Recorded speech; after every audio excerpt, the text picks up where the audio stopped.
बच्चों कैसे हो। आज हम समास के बारे में पढ़ेंगे।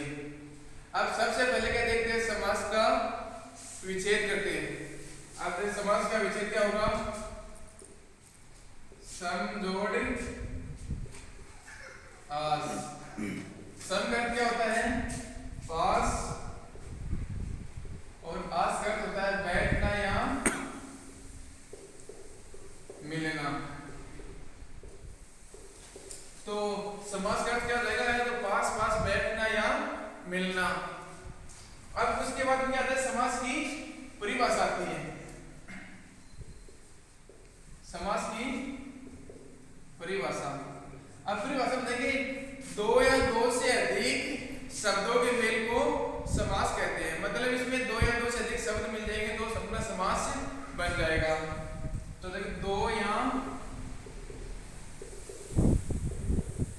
दो से अधिक, दो या दो से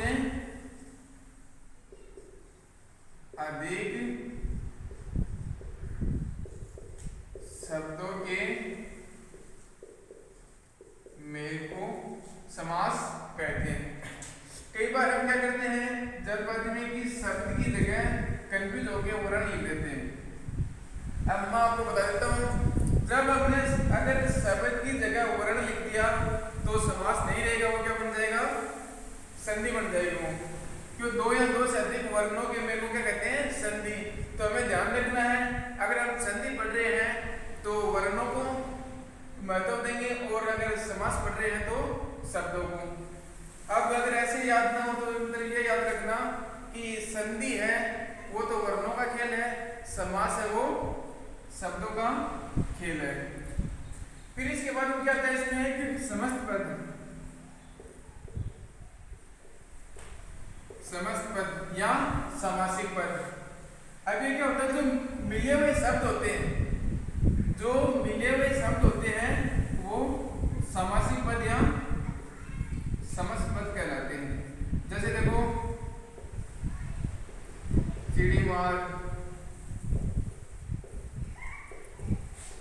रसोई घर। अब ये क्या है, अपने समस्त पद है। अब एक आता है विग्रह। देखो विग्रह क्या होता है, जो मिले हुए शब्द होते हैं, जो मिले हुए शब्द होते हैं उनको अलग अलग करना। जैसे अपने समस्त पद है, जो मिले हुए शब्द है उनको क्या करेंगे, हम अलग अलग करेंगे। जैसे चिड़ी मार है तो चिड़ी मार क्या हो जाएगा, चिड़ियों को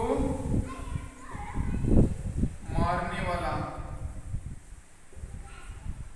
हम ये नहीं लिखते कि चिड़ी को मारने वाला, क्योंकि वो एक चिड़ी को तो मारेगा नहीं, तो ये हमेशा बहुवचन में आएगा, क्या कहना, चिड़ियों को मारने वाला। फिर है रसोई घर, तो रसोई घर का हो जाएगा रसोई के लिए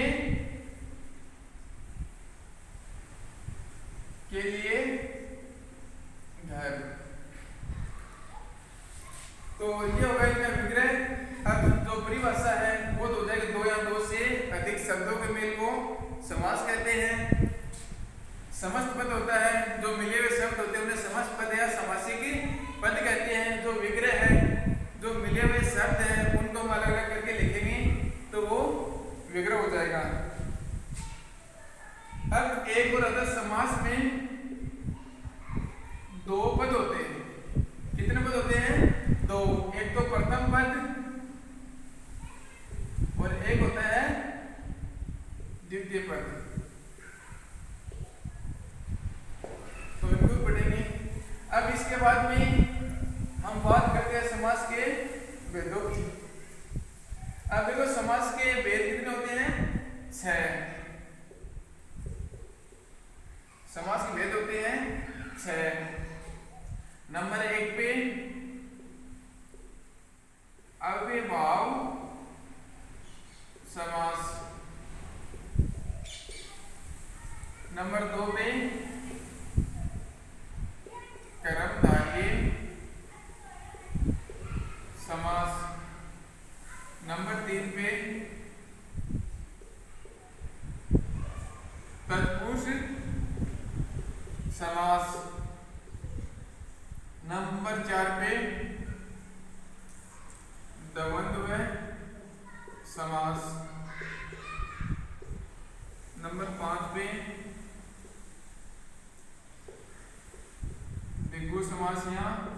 इसको देखो दो तरीके से लिख सकते हैं, इसको ऐसे करके भी लिख सकते हैं द्विगु समास, और अंतिम अपना बहुब्रीहि समास,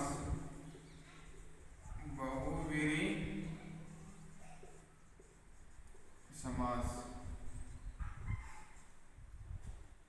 अब देखिए सबसे पहले परीक्षा में देखो थोड़ी सी है ना, परीक्षा की बात कर लेते हैं। तो कई बार तो सीधा डायरेक्ट क्वेश्चन आता है कि समास किसे कहते हैं, उदाहरण सहित समझाइए। तो उस प्रकार हम कैसे करेंगे कि दो या दो से अधिक शब्दों के मेल को समास कहते हैं। फिर जैसे कोई उदाहरण ले लिया,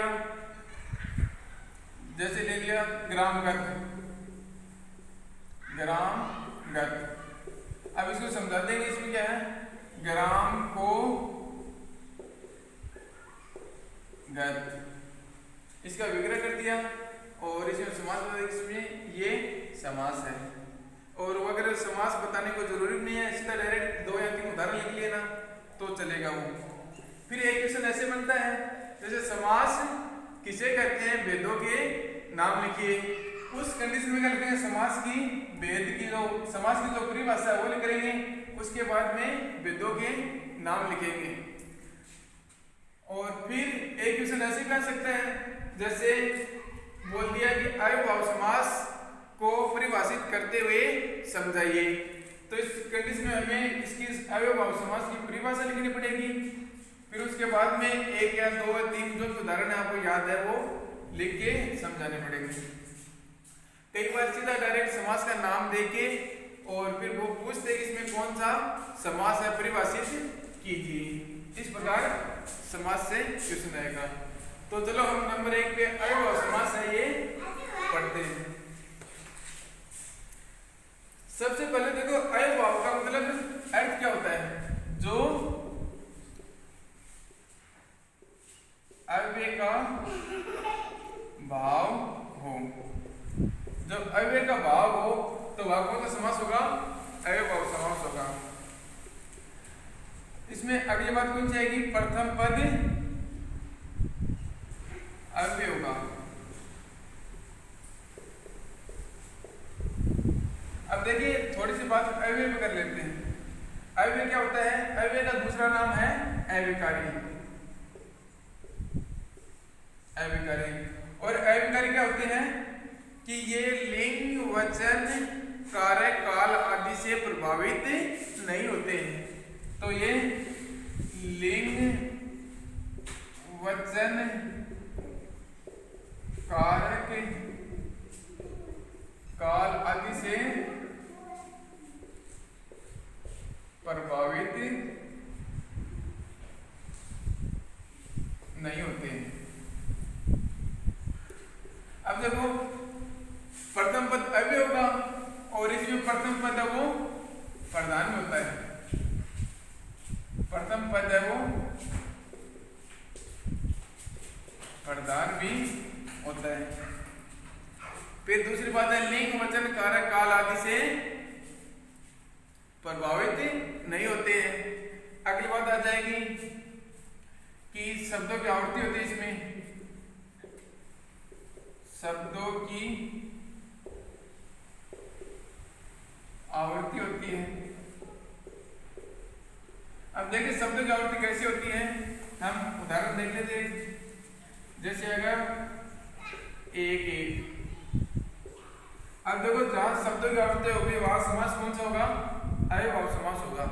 अब इसका विग्रह कैसे करेंगे, जैसे कोई भीड़ वाली जगह हो तो उसमें बोलते हैं ना कि एक एक करके आना या एक के बाद एक आना, तो इसका विग्रह वो हो जाएगा एक के बाद एक। तो एक एक का विग्रह क्या हो जाएगा, एक के बाद एक। फिर इसमें क्या है, कुछ उपसर्ग आते हैं। क्या आते हैं, कुछ उपसर्ग आते हैं।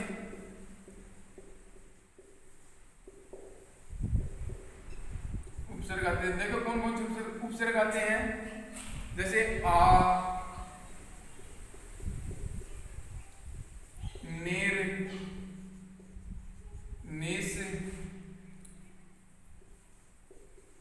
प्रति, ला यथा खुश। देखो आ है, नीर है, पत्ती है, निस है, खुश, बे, ला, यथा और भर, इसमें आएंगे उपसर्ग। ये कहीं भी आपको ये उपसर्ग मिल जाए तो समास कौन सा होगा? अव्ययभाव समास होगा।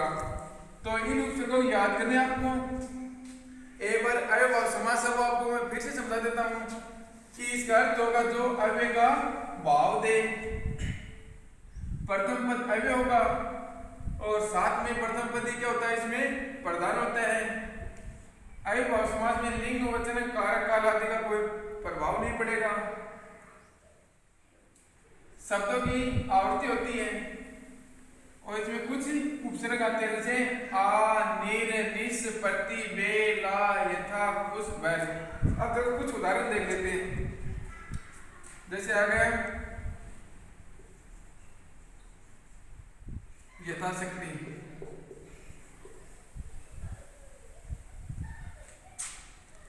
यथाशक्ति आ गया, यथानुरूप आ गया,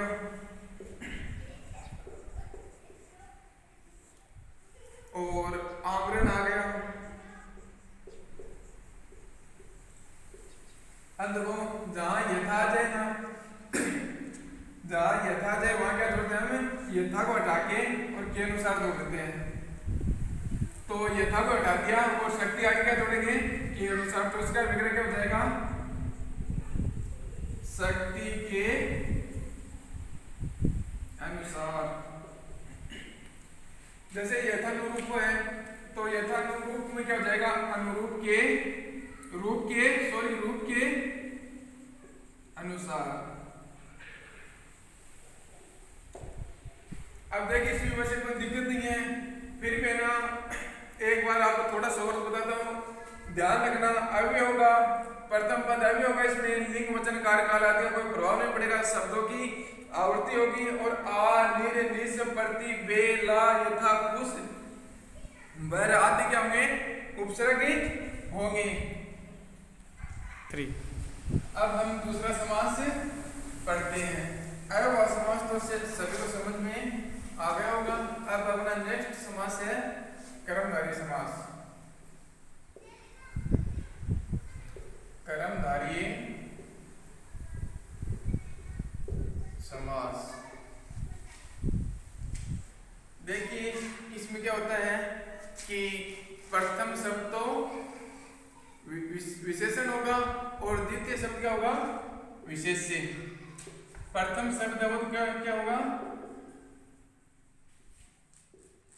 विशेषण, और दूसरा शब्द वो क्या होगा? विशेष्य।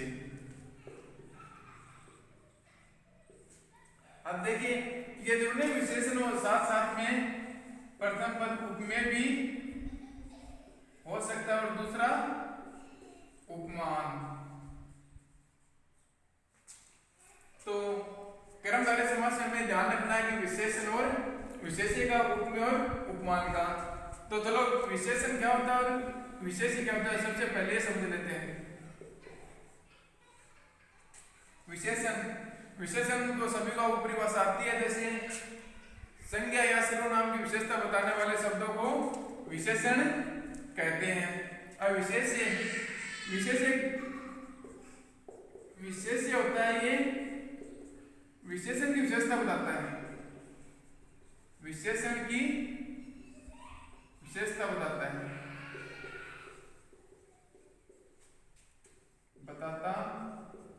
है।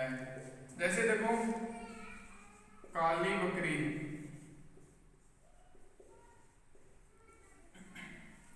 अब देखो जो काली है तो वो तो क्या हो गया? विशेषण। क्यों? क्योंकि काला है, वो रंग होता है, रंग, रूप, आकार है, वो किसमें आते हैं? विशेषण में। तो ये क्या हो गया? विशेषण। और बकरी है वो क्या हो गई? विशेष्य। अब क्यों काला रंग किसका है? बकरी का। तो ये विशेषण की विशेषता बता रहा है ना, तो इसलिए बकरी क्या हुई? विशेष्य। और इसका विग्रह करेंगे क्या हो जाएगा? काली है जो बकरी। अब दूसरा अपना क्या होता है, उपमेय और उपमान। अब देखो ये बोलने में है ना आपको थोड़ा सा ध्यान रखना पड़ेगा। जैसे उपमेय है, उपमेय कहता है जिसकी तुलना की जाए। उपमेय क्या होता है, जिसकी तुलना की जाए। और उपमान में क्या हो जाएगा, जिससे तुलना की जाए, जिससे तुलना की जाए। देखो फर्क ये भी है कि हम जिसकी तुलना करें वो क्या हो जाएगा, उपमेय हो जाएगा, और जिससे तुलना करें वो क्या हो जाएगा, उपमान हो जाएगा। जैसे देखो अपना चंद्रमुख है, चंद्रमा के समान मुख, तो चंद्र तो क्या हो गया उपमेय, और मुख क्या हो गया उपमान। इसका विग्रह क्या करेंगे, चंद्रमा के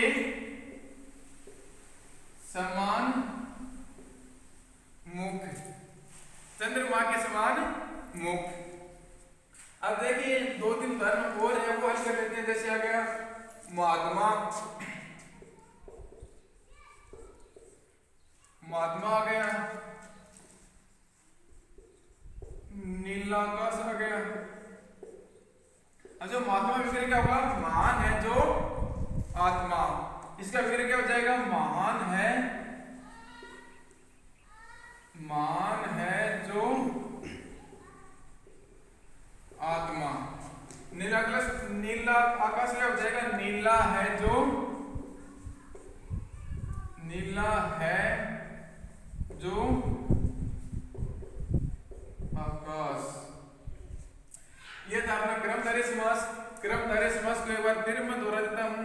इसमें प्रथम पद क्या होगा, विशेषण होगा, जो द्वितीय पद है वो विशेष्य होगा, या फिर प्रथम पद हमें उपमान मिलेगा और दूसरा पद है वो प्रथम पद है वो हमें उपमेय मिलेगा और जो दूसरा पद है वो उपमान मिलेगा। इसमें बस हमें उपमेय, उपमान और विशेषण और विशेष्य का ध्यान रखना है और कोई खास कोई दिक्कत नहीं है। अब देखिए हमारे आज दो समास कंप्लीट हो गए। नंबर 1 अव्ययभाव हो गया और नंबर दूसरा ये क्रमधारय समास। इन समास में अगर आपको कोई भी दिक्कत हो तो ऑनलाइन ऐप के माध्यम से आप कमेंट करके बताएं, हम आपको दोबारा दोहरा देंगे। अब चलो कुछ अभ्यास के लिए मैं आपको उदाहरण देता हूं और घर पे बैठ के आराम से हल करना, और कोई दिक्कत हो तो हमें कमेंट करके जरूर बताइए। तो कुछ उदाहरण देता हूं आपको। नीलकमल,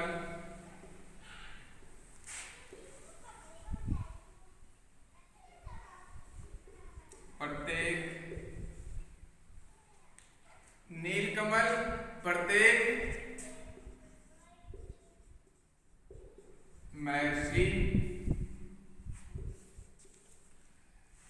नीलकमल हो गया, प्रत्येक हो गया, महर्षि हो गया और श्वेतांबर हो गया।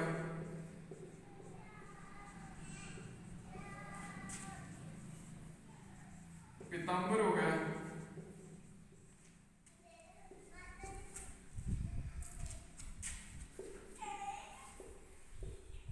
दिनभर हो गया,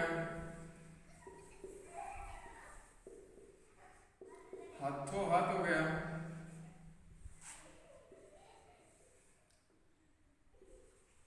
काला सांप हो गया,